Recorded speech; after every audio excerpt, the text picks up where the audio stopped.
ಶ್ರೀ ಗುರು ಬಸವಲಿಂಗಾಯ ನಮಃ. ಈ ದಿನ ಜಗನ್ಮಾತೆ ಅಕ್ಕ ಮಹಾದೇವಿ ತಾಯಿಯವರ ಒಂದು ವಚನವನ್ನು ನಾವು ನೋಡೋಣ. ಎಲ್ಲವನರಿದು ಫಲವೇನಯ್ಯ, ತನ್ನ ತಾನರಿಯಬೇಕಲ್ಲದೆ. ಎಲ್ಲವನರಿದು ಫಲವೇನಯ್ಯ, ತನ್ನ ತಾನರಿಯಬೇಕಲ್ಲದೆ. ತನ್ನಲ್ಲಿ ಅರಿವು ಸ್ವಯವಾಗಿರಲು ಅನ್ಯರ ಕೇಳಲುಂಟೆ. ಚನ್ನಮಲ್ಲಿಕಾರ್ಜುನ ನಿನ್ನರಿವಾಗಿ ಮುಂದೋರಿದ ಕಾರಣ ನಿಮ್ಮಿಂದ ನಿಮ್ಮನ್ನರಿದಿನಯ್ಯ ಪ್ರಭುವೆ.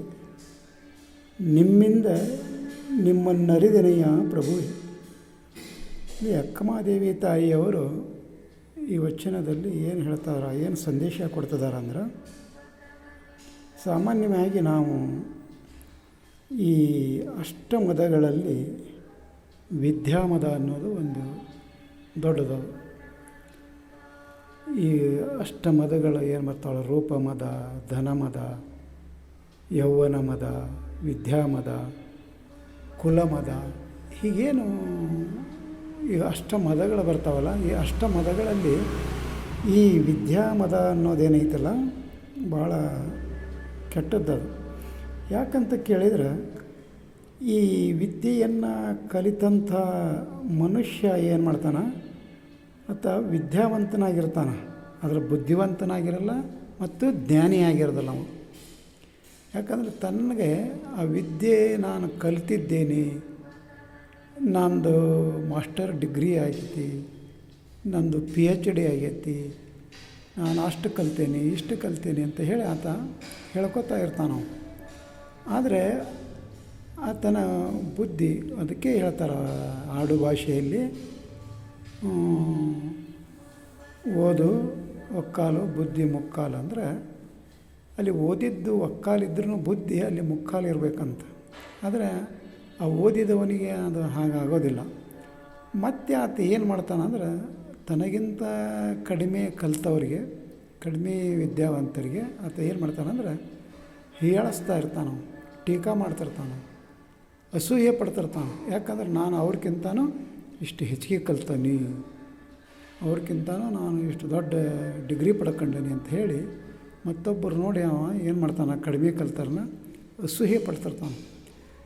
ಆದರೆ ಅವ ತನ್ನಲ್ಲಿರುವ ಆ ವಿದ್ಯೆಯನ್ನು ಮತ್ತೊಬ್ಬರ ಮುಂದೆ ಪ್ರದರ್ಶನ ಮಾಡಿ ಅಲ್ಲಿ ಅವರನ್ನು ಹೀಗಳೆಯೋದು ಮಾಡ್ತಾನೆ ಹೊರತು, ಆದರೆ ತನ್ನನ್ನು ತಾನು ಅರಿಯೋದಕ್ಕೆ ಅಲ್ಲಿ ಪ್ರಯತ್ನ ಮಾಡೋದಿಲ್ಲ.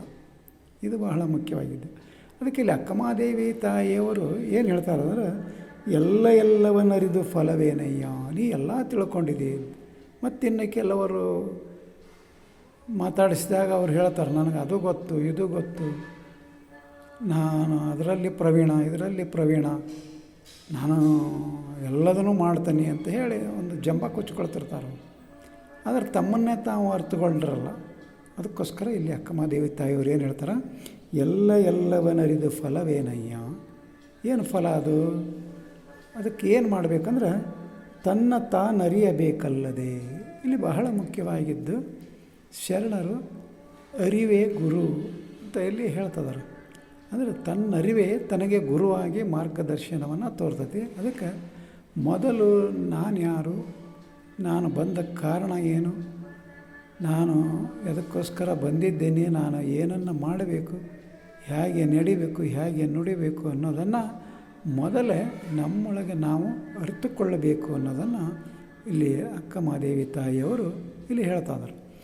ಅದಕ್ಕೆ ತನ್ನ ತಾನರಿಯಬೇಕಲ್ಲದೆ, ತನ್ನಲ್ಲಿ ಮುಂದೆ ಹೇಳ್ತಾರೆ ಅವರು, ತನ್ನಲ್ಲಿ ಅರಿವು ಸ್ವಯವಾಗಿರಲು ಅನ್ಯರ ಕೇಳಲುಂಟೆ.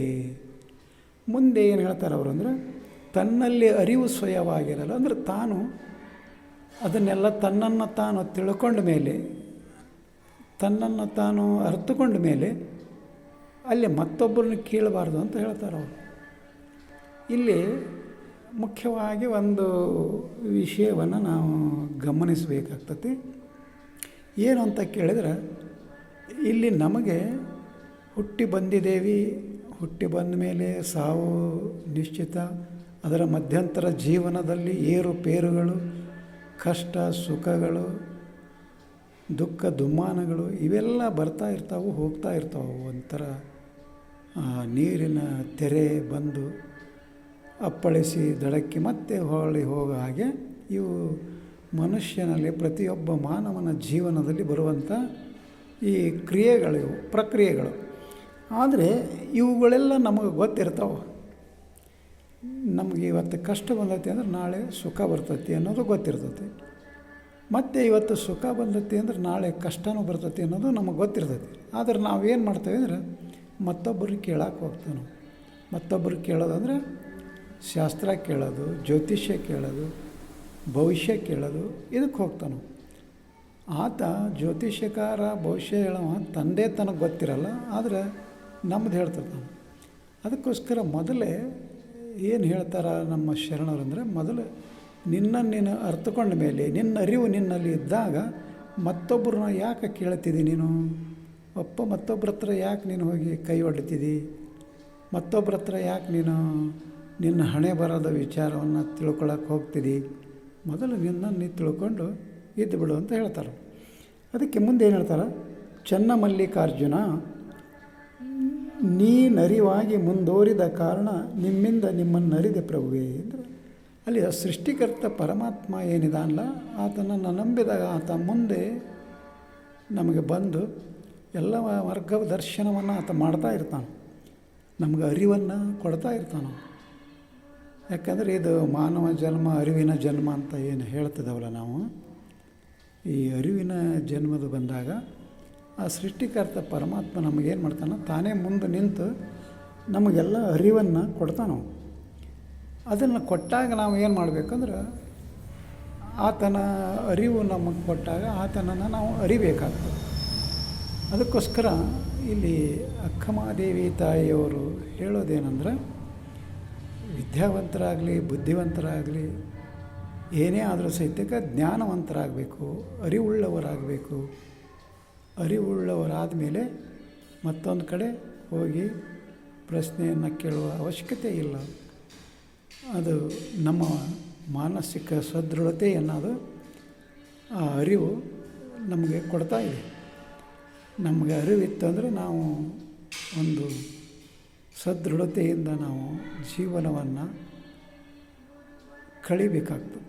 ಕಳಿಬಹುದು.